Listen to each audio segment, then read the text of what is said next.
Hello, hi everyone. I'm Bonnie Violet here. I am a queer chaplain, and in case you don't know where you are, for some reason I got in the habit of saying that, so you get to hear it every time. But you are at Dragon Spirituality. This is our special gender diverse summer series. We're at episode 2 of 12. Last week we met with Red from Savannah, Georgia. So if you did miss that episode, you can always listen back to it anywhere you listen to a podcast at Dragon Spirituality or a Queer Chaplain, or you can obviously watch on YouTube or Twitch or Facebook or wherever you're watching us live now. I'm super excited for this evening's guest.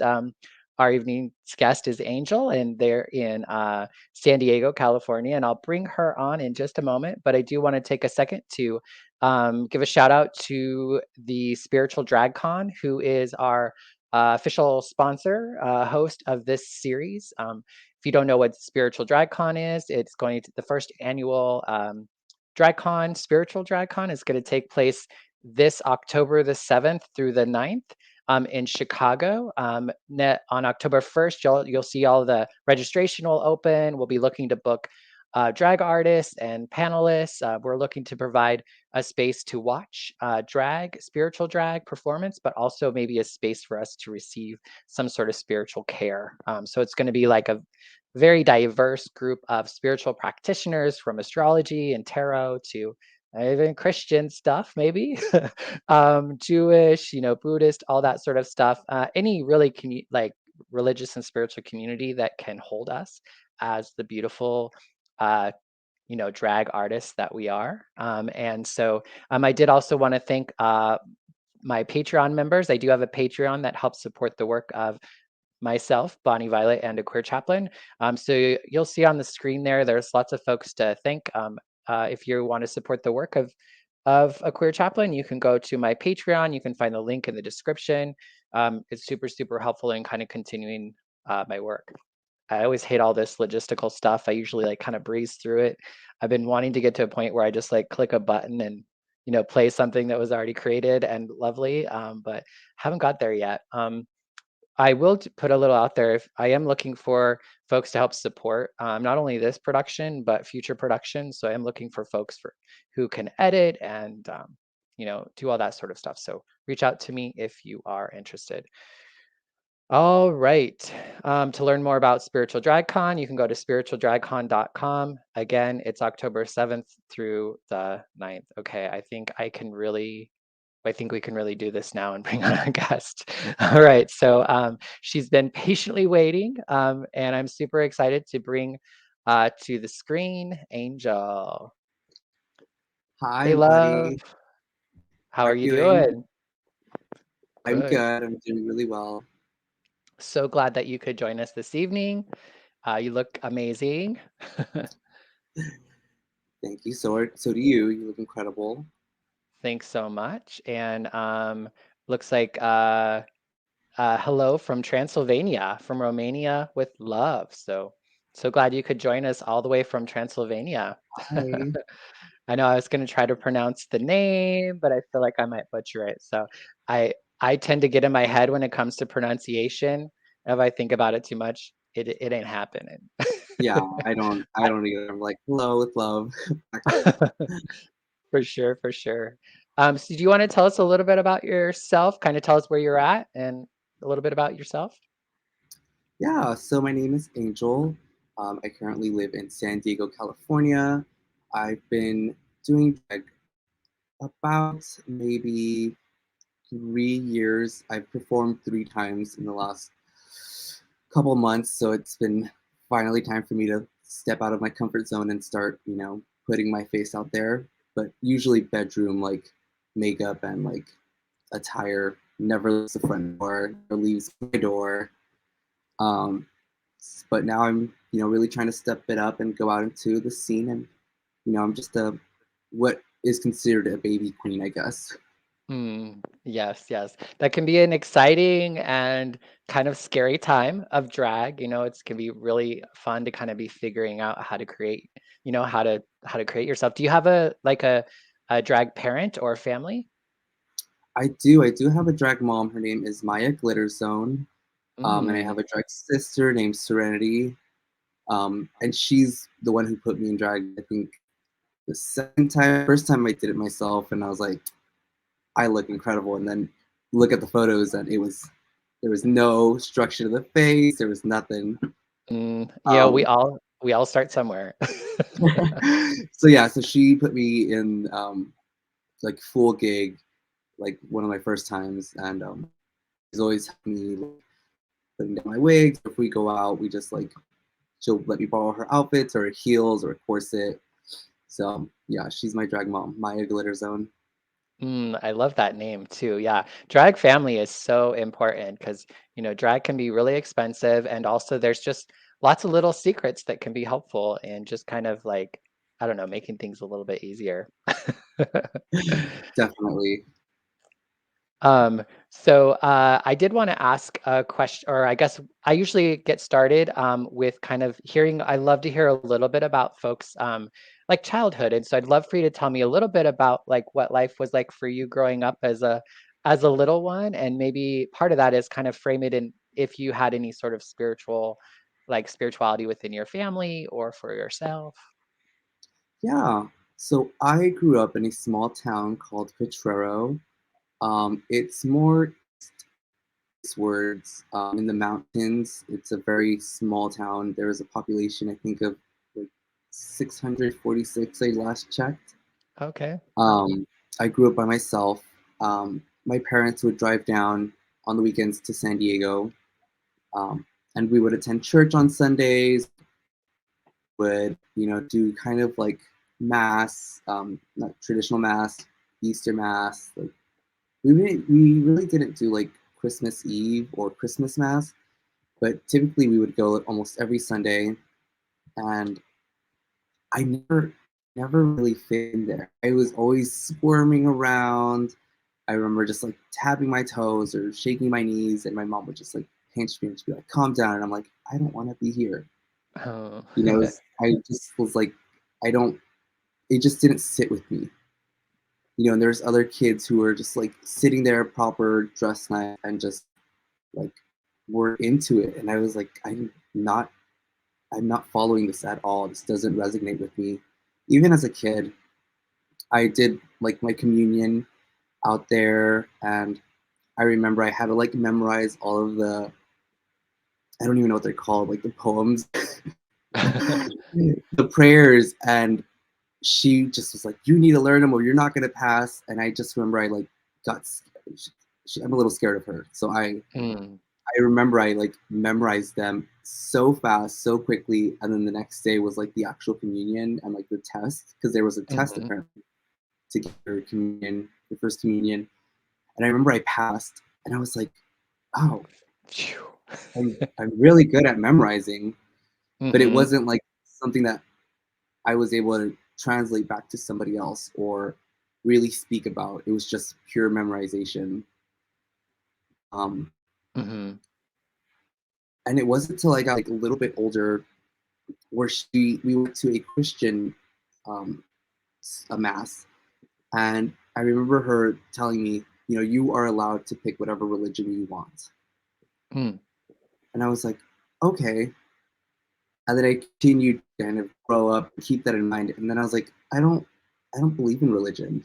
mm, And she just like flipped her, her lid, and she was like, you need to believe in God and in any shape or form that is. And I was just like, I, I just don't. mhm, And conversations of being homosexual and just overhearing conversation as a child, is really difficult, um, especially with like the comments that are being said, and a lot of internal homophobia and mhm. honestly fear. Right. Um, And oh, go did ahead. was it Oh, no, was it so how do you identify your sexuality? I identify as gay. Mhm. Okay. Yeah. And that was something did that was that something that played into religion? Like kind of wanting to get away from it or no? Um, it was, but it was mostly because of what I was hearing at home, Mhm. right? Like it was the conversations that were being held about God and homosexuality, bisexuality, anything that was different than what was said in the Bible, you Right, know, right. and being heard, hearing, you know, they're gonna go to hell, or they're gonna, they're gonna suffer. It's a hard thing to hear, especially when you are figuring out who you are or who I was at such a young age, Right, right. and then fitting into that category that they're talking about, and then being like, oh, I'm gonna go to hell. Like I can't Hmm. do this. Yeah. How early on were you aware of your sexuality? I think I started to kind of like play with the idea around eighth grade, but it wasn't like a for sure thing. I just knew I was feeling some type of way toward men. Hmm. Um, but I think I did the buy now gay later around high school, like 10th grade, Uh-huh. 10th, 11th grade. I was like, I'm bi, like, you know, and it took a long time to even come out because I was just like scared and fear of rejection, fear of like what others are gonna think or say. Hmm. Um, and then Did in you senior year, oh, No, go ahead. So was it senior year that you came out? it was senior year that I kind of stopped having girlfriends and was like not exclusively. I honestly didn't really do anything with a guy, I think, until 18 years old after high school. Hmm. And did you come out Um, at that point as gay or? I did. To my friends, I did. Not to my family. To my family, it Mm-hmm. was like a whole meeting where we all had to like come and sit down and just say that I was gay, which is very interesting looking Hmm. back. Um, I don't think I would have approached it that way today, but Yeah. it was a very interesting, like, why would we have a family meeting about my sexuality? Right. Yeah, yeah, yeah. How did they take it? They knew. Yeah. They were like, we all knew. And for the most part, how I felt about that conversation was it felt like they accepted it, but they just wanted to put boundaries. Hmm. And I was just like, I'm not going to put boundaries on my life anymore Yeah. to make you comfortable because of your religion or because you don't want to see that, then I just will exclude myself from this like conversation or from this goal because you want me to limit who I am when that's all I've Right. done most of my life. Hmm. You're like, no more. Not doing No it more. anymore. Not for anyone. Yeah. And how about drag? When did you first see drag? I think my first memory of drag was at a party actually. I think a quinceañera, which is a celebration of a young girl's 15th birthday, where Hmm. she's now a woman. And I believe they had a drag artist, and I remember being scared. I remember being like, "What is happening?" Because I had never seen a drag artist before. I just remember like they would come around, grabbing some tips, and I was like, "I don't know what's happening." I was so Mm. scared. Yeah. What do you Um, think that fear was? the unknown. It's just fear of the Mhm. unknown, not knowing, Mhm. what's going on. Um, Do you think and you it saw wasn't. yourself maybe? That is a very good question. I don't think at that age I saw myself yet. Mm. So were you 15 at that time too, or? No, I was younger. I think I was like 9. Oh, okay, yeah, so yeah. Yeah, You I probably was didn't just see like, your yeah. I definitely did not see myself. Mhm. Um, I originally always loved makeup. I grew up watching like my parents or my mom do her makeup. My sisters do their hair and makeup. I would do my niece's hair. I would do like their makeup. So I originally always loved makeup growing up. Mhm. And it wasn't until I started playing with makeup on myself to get practice. Um, I just started digging more into drag and being like, well, let's. I would, get my eyebrows done and then do like a smoky eye or a beat Mhm. face, and it just kind of evolved into like opening small windows and small doors and seeing how far I can keep going. Mhm. Uh, so I When think did you s growing up, huh? No, go ahead, go ahead. Sorry. Oh, I was just saying that like I think it's always been makeup for me that I've loved. Just the way that you are able to change somebody's appearance and build their confidence up. is a powerful thing to me. Hmm. Yeah. And when did you start playing with makeup for yourself? I started playing makeup, I think around like the age 21, 22. Okay. So by that time you were living out and drag wasn't quite in your life, but it was coming, right? It was slow and steady, slow and steady. Definitely was. It was definitely that was something that was coming, and I would be like, no, no, I'm not doing that. And the next thing, I'm just like fully involved in it. And I'm like, I'm doing that. Right, right. And I know you had said that you had kind of like religion wasn't your thing. This is like a spiritual drag thing. When did you, I'm assuming you have some sort of spirituality now. I know we've talked about it, Yes. but like, do you want to talk a little bit about kind of when and how spirituality kind of came back into your life, so to speak? Yeah. So about 3.5 years ago, I got sober. I haven't drank, haven't done any of like the drugs. And part of that recovery program, there is a spirituality aspect to it that doesn't Mm-hmm. say you have to believe in God, but a higher power or a spiritual being. And that could be whatever you want it to be. Mm-hmm. And I really resonated with that. It wasn't difficult for me to fall into, okay, I will make this my higher power for the time being. Because I grew up kind of in the church. I didn't believe in God, but I really resonated with the belief of there is something higher, like a higher Mm-hmm. power. And I think from that point, from getting sober and working a 12-step program, has really put spirituality back into the forefront of my life. Mm-hmm. Um, and maintaining that like spirituality, sometimes it's harder than other days, you know, and it's something that you have to work at, especially for me, being in a program of recovery because it's a very slippery slope if I'm not, conscious about my spirituality and how fit it is. Mm-hmm. And you were talking, kind of sounded like you said you do things daily. What are kind of daily things that you do, I guess, to connect with spirit or your spirituality? Depends daily. I like to meditate. If I remember, because every day is very different. Yeah.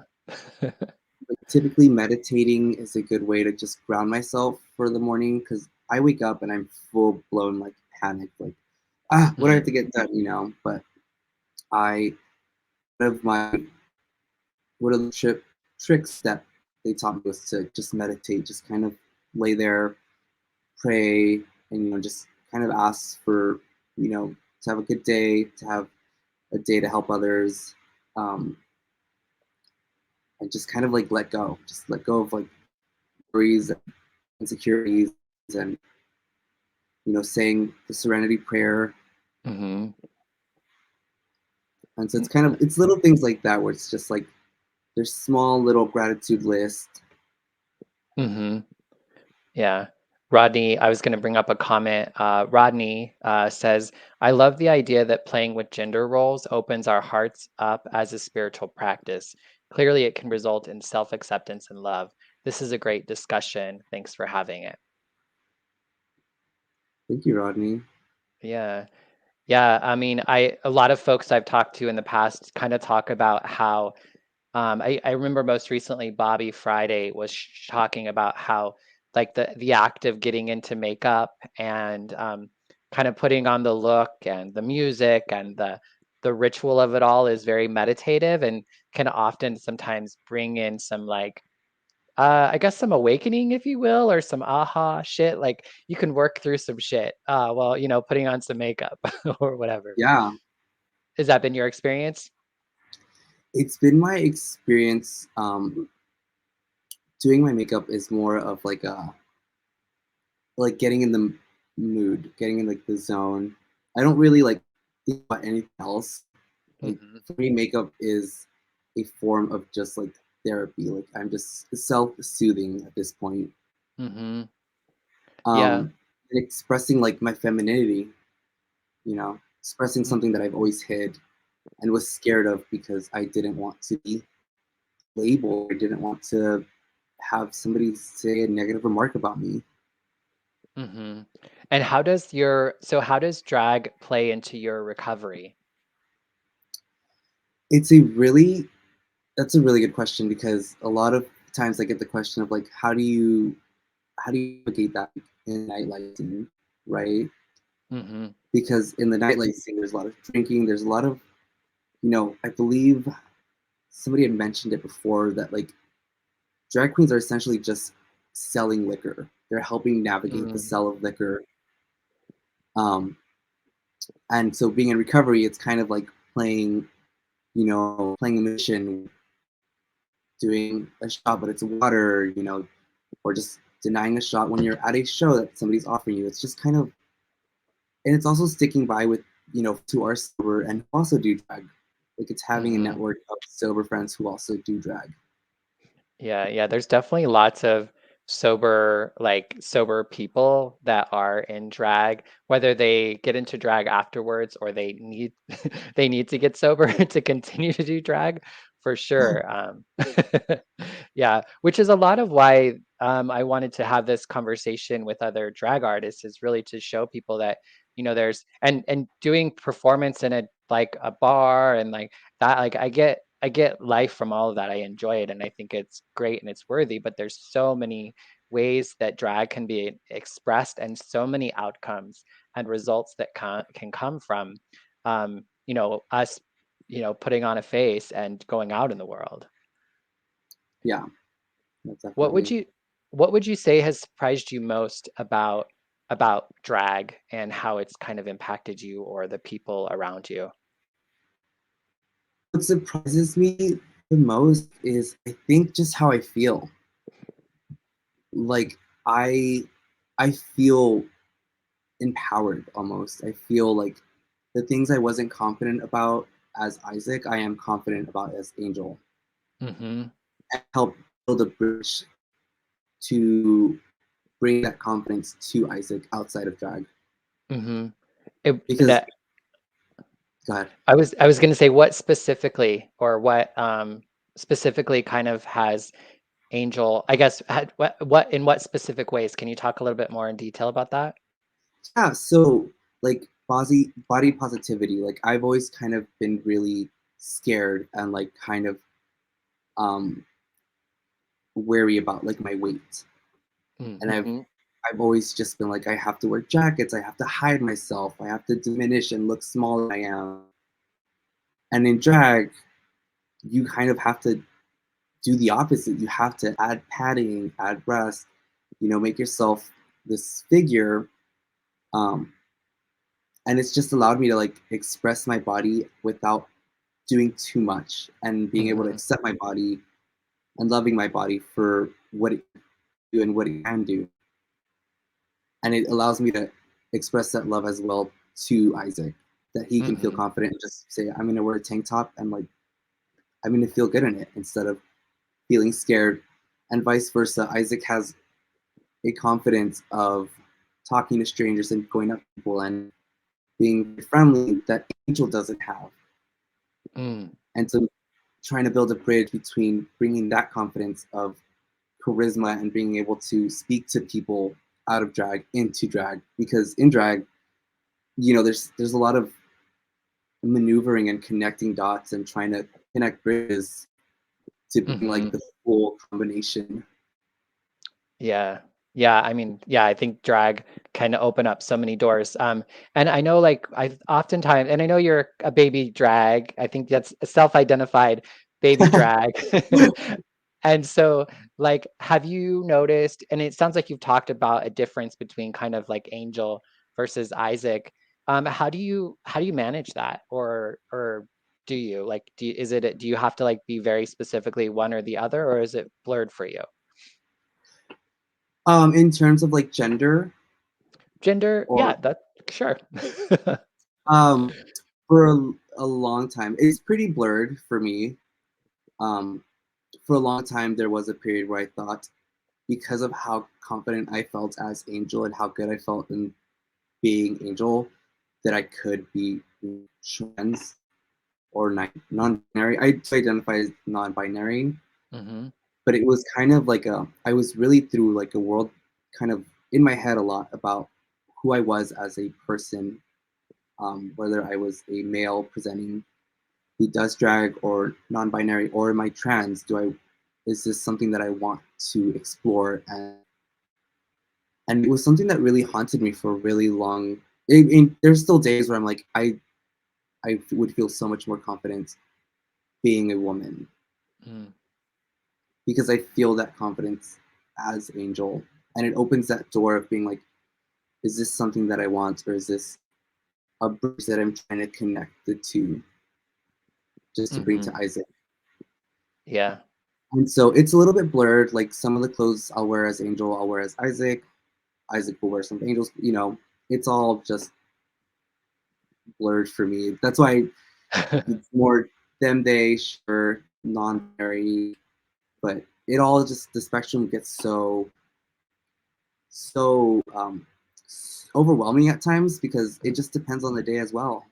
Yeah, yeah. It's sometimes it can like it feels like it's helpful to have these like identities, like to be non-binary or be trans or drag or man or whatever.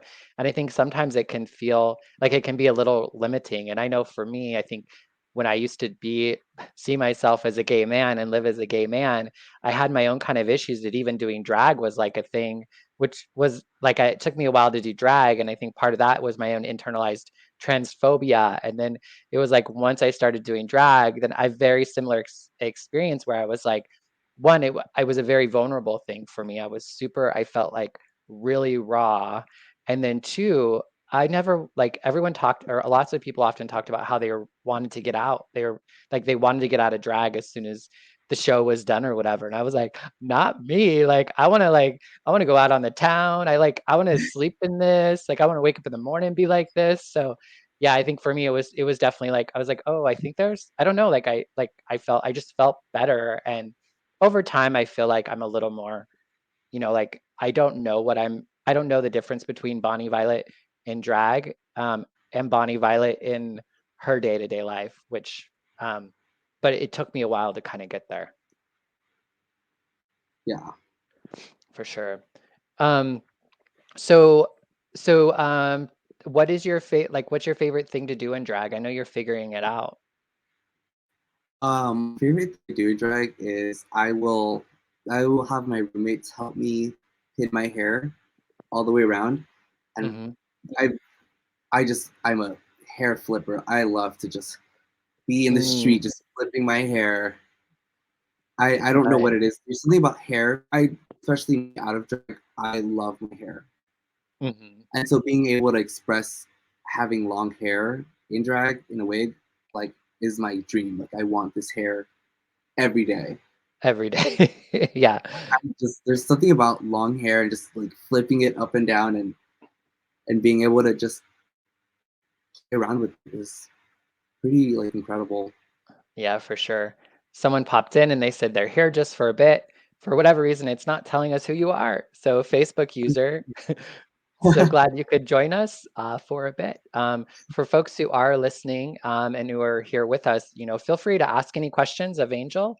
That's what we're here is to kind of, provide a space to share a little bit about Angel or as much about Angel as we can get, and hopefully help, folks who are listening, to get, I don't know, some insight or some maybe answers even to some the questions that they might have for themselves as well.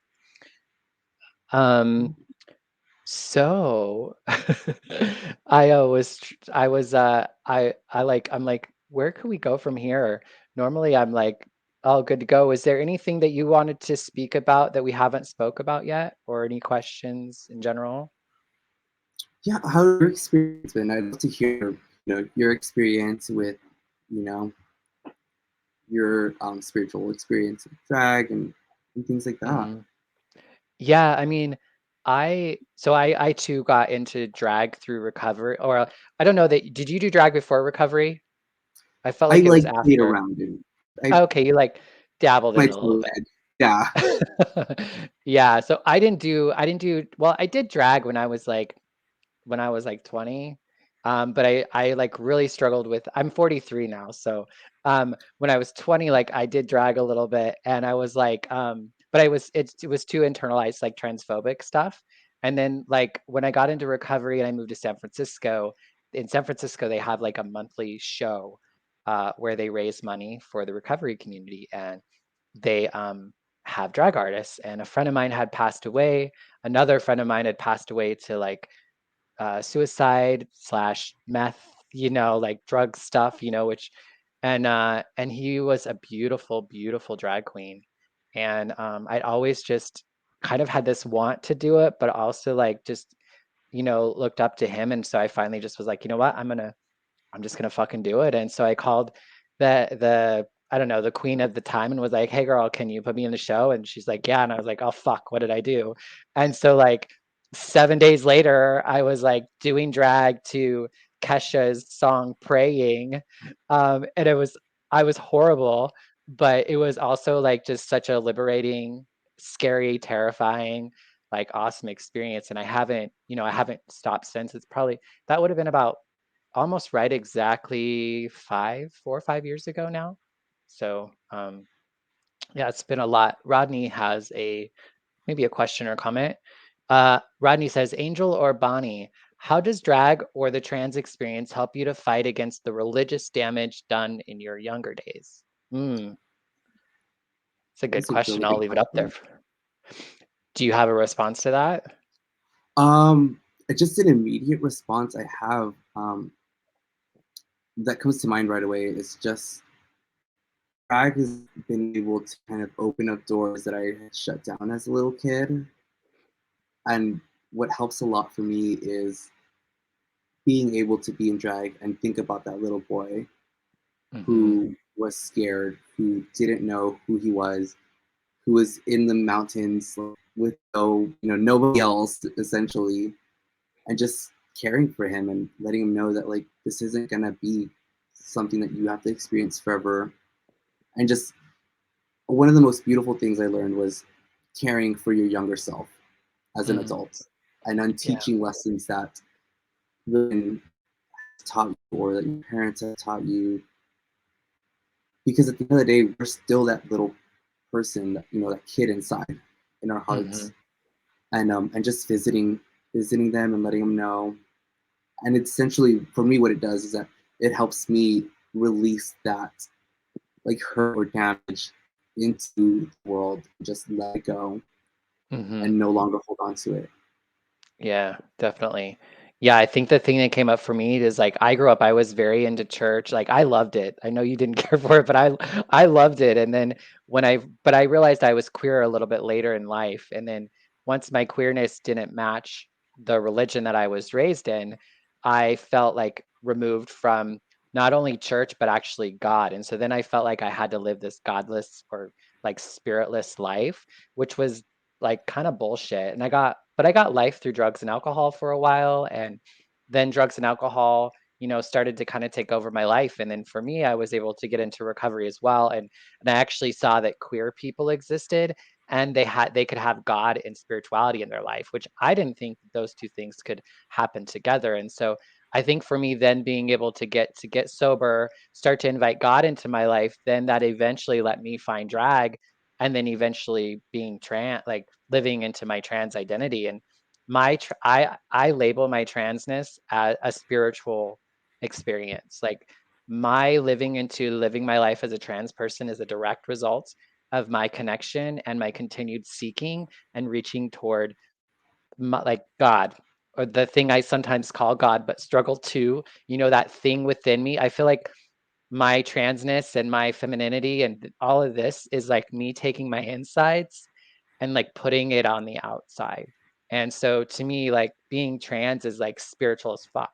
Now, like how I rationalize that with my religion of origin is really hard for me because I'm like, what Yeah, the fuck?